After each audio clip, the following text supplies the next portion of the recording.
भागवत गीता। इस भागवत गीता में मानव के लिए अनमोल वचन है जो हम सबको अच्छा विचार देता है और हमें जीने का अच्छा राह दिखाता है।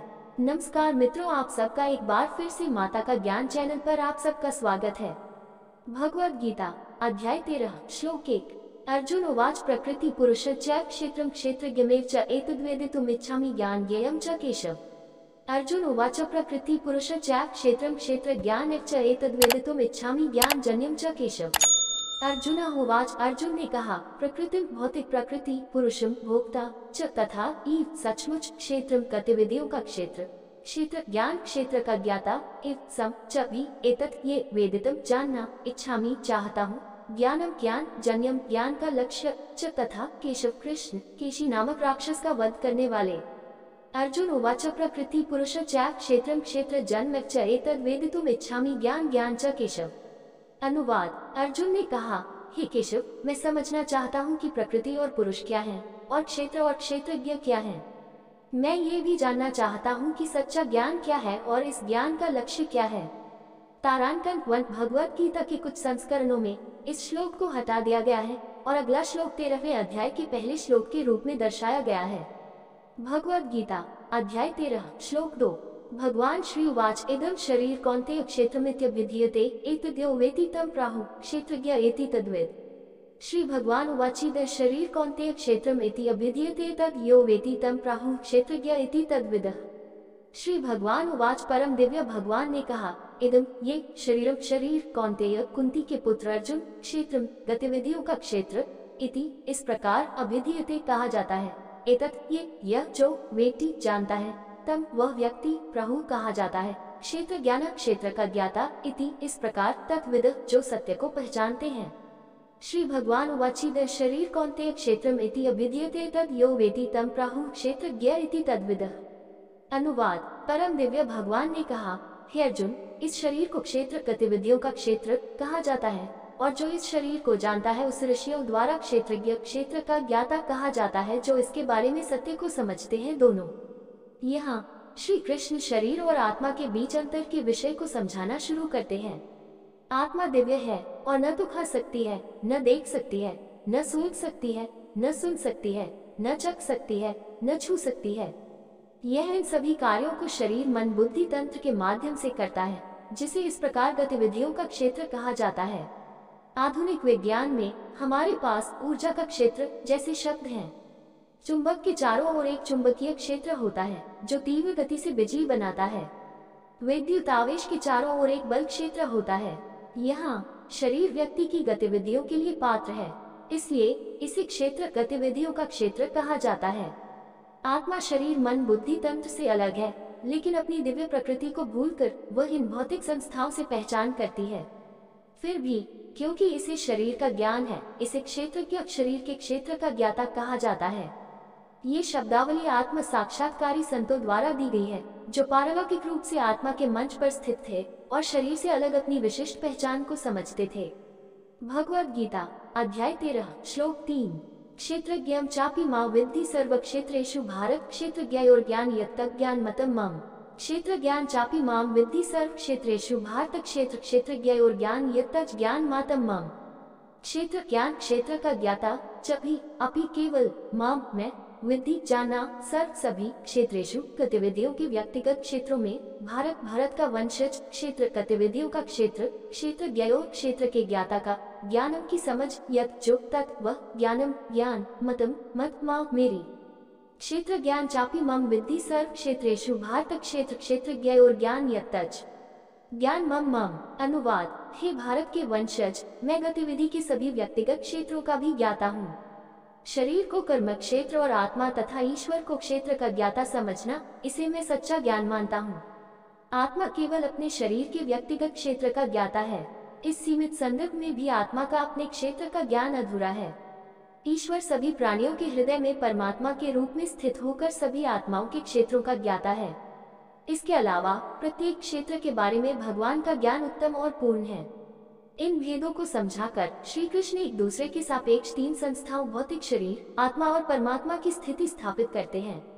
उपरोक्त श्लोक के दूसरे भाग में वह ज्ञान की अपनी परिभाषा देते हैं। स्वयं परमेश्वर, शरीर और इनके बीच अंतर को समझना ही सच्चा ज्ञान है। इस दृष्टि से पीएचडी और डीलिट्स वाले व्यक्ति स्वयं को विद्वान मान सकते हैं, लेकिन यदि वे अपने शरीर, आत्मा और भगवान के बीच अंतर नहीं समझते हैं, तो श्री कृष्ण की परिभाषा के अनुसार वे वास्तव में ज्ञानी नहीं हैं। भगवद गीता अध्याय 13 श्लोक 4 तत्क्षेत्रम यच्च यद्रच यद्विकारी यतच यत् सच यो यत् प्रभावश्च तत्समासेन में शृणु।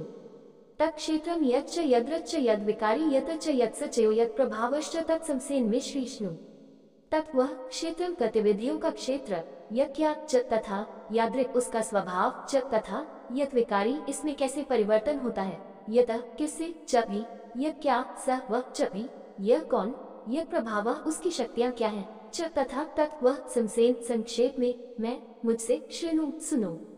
तत्क्षेत्रम यच्च यदृक्च यद्विकारी यतच्च यत्च यो यत् प्रभावश्च तत्समासेन में श्रीणु।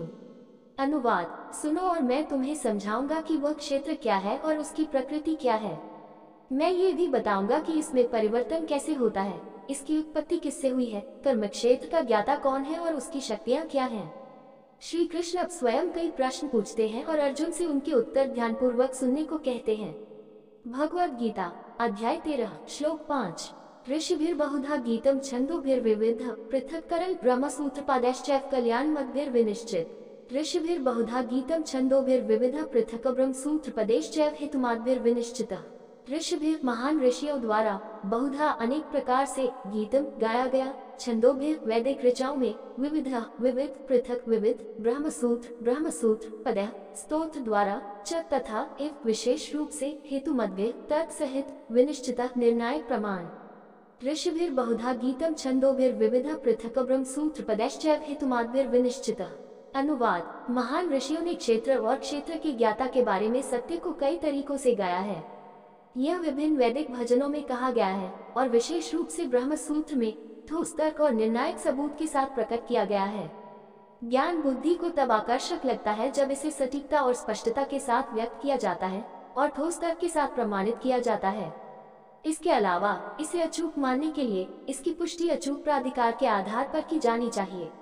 आध्यात्मिक ज्ञान को मान्य करने का संदर्भ वेद है। वेद ये सिर्फ कुछ किताबों के नाम नहीं है, वे ईश्वर का शाश्वत ज्ञान है। ईश्वर जब भी सृष्टि की रचना करता है तो जीवों के कल्याण के लिए वेदों को प्रकट करता है। बृहदारण्यक उपनिषद 4.5.11 में कहा गया है, निःश्वसितमस्य वेदा, वेद भगवान की सांस से प्रकट हुए। वे सबसे पहले ज्येष्ठ ब्रह्मा के हृदय में प्रकट हुए थे।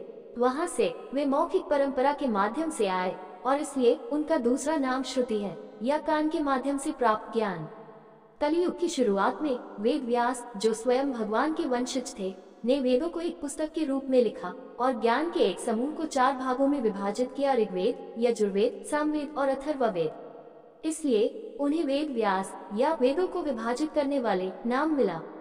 इस अंतर को ध्यान में रखना चाहिए कि वेद व्यास को कभी भी वेदों के रचयिता के रूप में नहीं जाना जाता है, बल्कि उन्हें केवल उन्हें विभाजित करने वाले के रूप में जाना जाता है। इसलिए वेदों को अपौरुषेय भी कहा जाता है, जिसका अर्थ है किसी व्यक्ति द्वारा निर्मित नहीं। उन्हें आध्यात्मिक ज्ञान के अचूक अधिकारी के रूप में सम्मान दिया जाता है।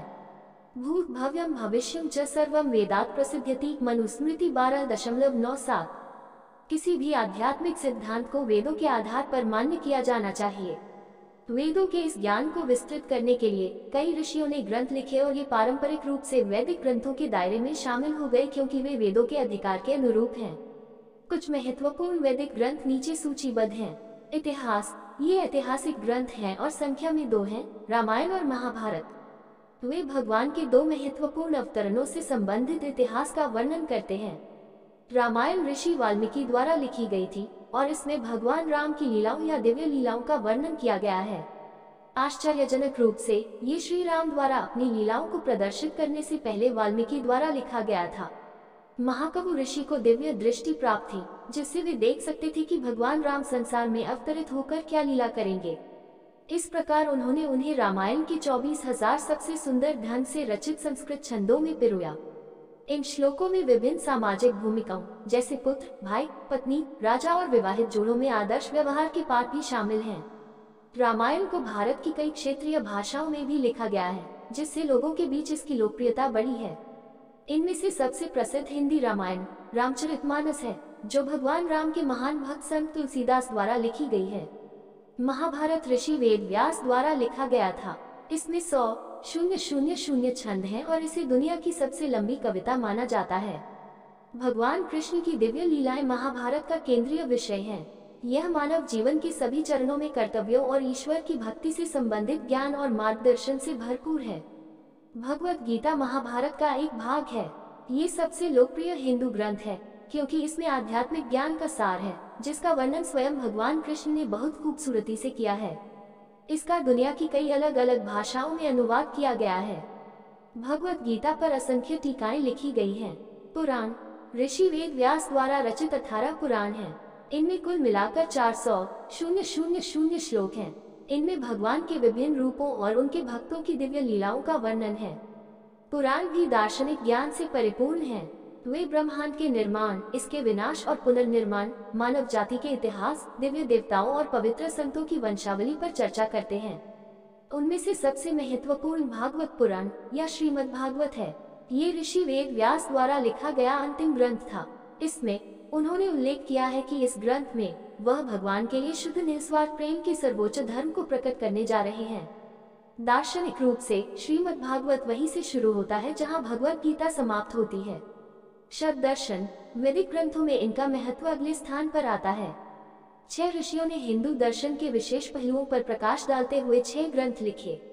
इन्हें शब्द दर्शन या 6 दार्शनिक कार्यों के रूप में जाना जाने लगा। वे हैं: 1. मीमांसा महर्षि जैमिनी द्वारा लिखित, यह अनुष्ठानिक कर्तव्यों और समारोहों का वर्णन करता है। 2. वेदांत दर्शन महर्षि वेद व्यास द्वारा लिखित, ये पूर्ण सत्य की प्रकृति पर चर्चा करता है। 3. न्याय दर्शन महर्षि गौतम द्वारा लिखित, ये जीवन और परम सत्य को समझने के लिए तर्क की एक प्रणाली विकसित करता है। 4. वैशेषिक दर्शन महर्षि कनाद द्वारा लिखित, ये ब्रह्मांड विज्ञान और सृष्टि का उसके विभिन्न तत्वों के दृष्टिकोण से विश्लेषण करता है। 5. योग दर्शन महर्षि पतंजलि द्वारा लिखित, ये शारीरिक मुद्राओं से शुरू होकर ईश्वर से जुड़ने के 8 गुना मार्ग का वर्णन करता है। 6. सांख्य दर्शन महर्षि कपिल द्वारा लिखित, ये भौतिक ऊर्जा के मूल रूप प्रकृति से ब्रह्मांड के विकास का वर्णन करता है। उपरोक्त वर्णित के अलावा हिंदू परंपरा में सैकड़ों अन्य ग्रंथ हैं। उन सब का वर्णन यहाँ करना असंभव होगा। ये कहना पर्याप्त होगा कि वैदिक ग्रंथ सभी मानव जाति के शाश्वत कल्याण के लिए भगवान और संतों द्वारा प्रकट दिव्य ज्ञान का एक विशाल खजाना है।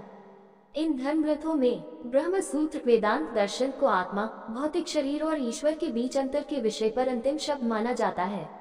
अतः श्री कृष्ण ने उपरोक्त श्लोक में इसका विशेष उल्लेख किया है।